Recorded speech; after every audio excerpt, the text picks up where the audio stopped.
Okay, today we're going to talk about the E2 reaction and sort of go over the requirements for an E2 reaction to go forward. So we'll draw up a general E2 reaction first,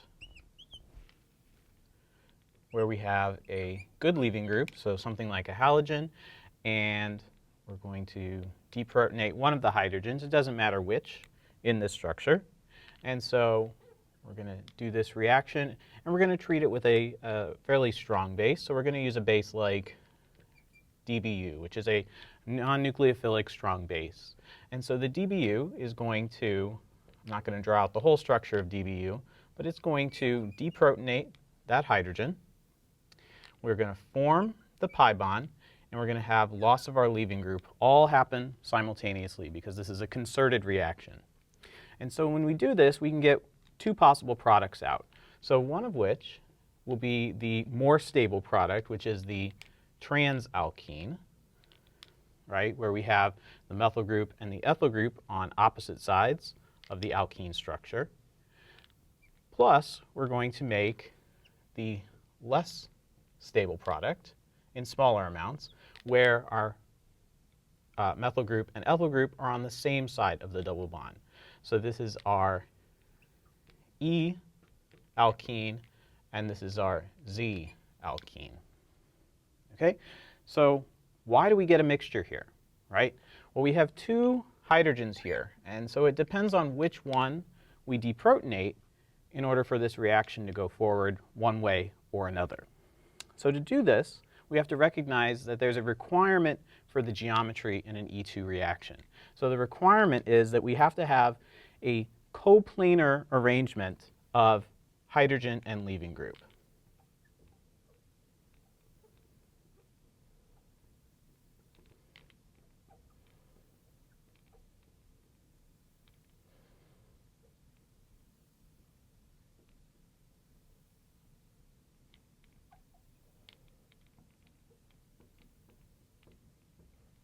Okay, so most of the time, the more stable coplanar arrangement will be the anti-arrangement. So we're going to most often call this the anti-periplanar orientation.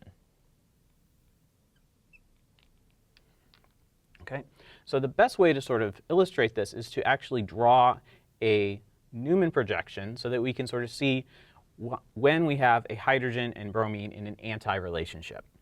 So if we do that, we're going to draw in our eyeball, and we're going to look down this bond here. Okay, so when we do that, we can draw a Newman projection.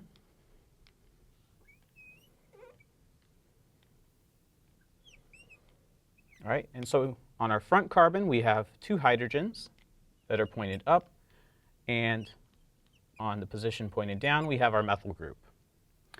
On the back carbon, we have a bromine, we have a hydrogen, and it doesn't matter where we put these in the structure because it is an achiral structure overall. And we have a ethyl group, which I'll draw out as C2H5. Okay? So when we look at this Newman projection, you can see that we have our leaving group and a hydrogen, and they are in an anti-relationship to each other right now. Right? So this relationship here is set up for an E2 reaction. So when we go ahead and take this reaction forward, right, we have to line up these two, the hydrogen carbon bond and the carbon bromine bond, because we want to convert these sp3 hybridized orbitals into p orbitals so that we can form a pi bond between the two carbons that are involved here. So we're going to do an E2 reaction now. And so remember, we don't have any free rotation around the double bond anymore. So when we do the elimination, we sort of lock everything into place. So on one side of our double bond, we're going to have a hydrogen and a methyl group. And on the other side of the double bond, we're going to have an ethyl and a hydrogen group. So if we draw out the product of this, right, so our front carbon right here will have a hydrogen and a methyl group. So I'll draw a hydrogen and a methyl group. The back carbon now, on the same side of the double bond as the methyl group, we have a hydrogen. So we have a hydrogen at this position. And then on the other side of the double bond, we had a hydrogen on our front carbon. On the second carbon, we had an ethyl group. So here we'll have an ethyl group.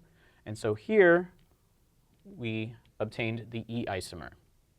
So we can do the same thing now, but we're going to rotate our front carbon by 120 degrees so that we obtain a different conformation. So if we do that, our back carbon is going to stay the same, so C2H5 pointed upwards, bromine to the right, hydrogen to the left. We're now going to rotate this methyl group to this position. So we now have a CH3 there, and the other two positions are hydrogen.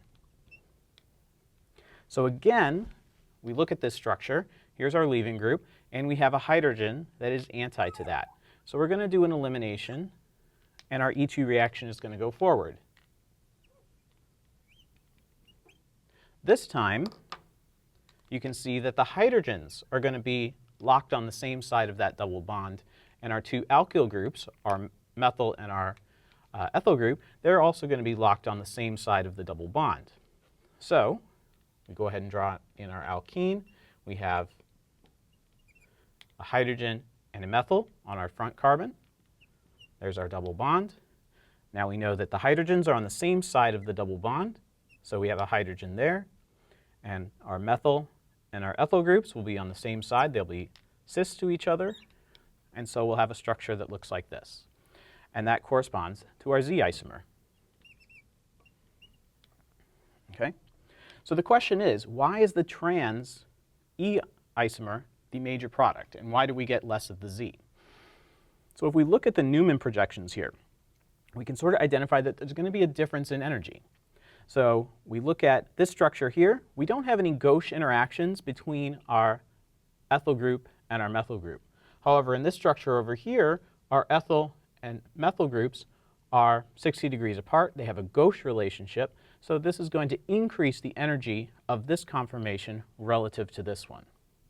Right? If this conformation is lower in energy, you're going to have more of our structures adopting this conformation rather than this one. So when our E2 reaction goes forward, more of the molecules are going to look like this, so we're going to obtain more of the E isomer.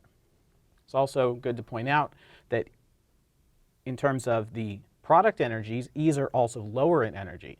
So we're also going to obtain more E isomer because it's a more thermodynamically stable product.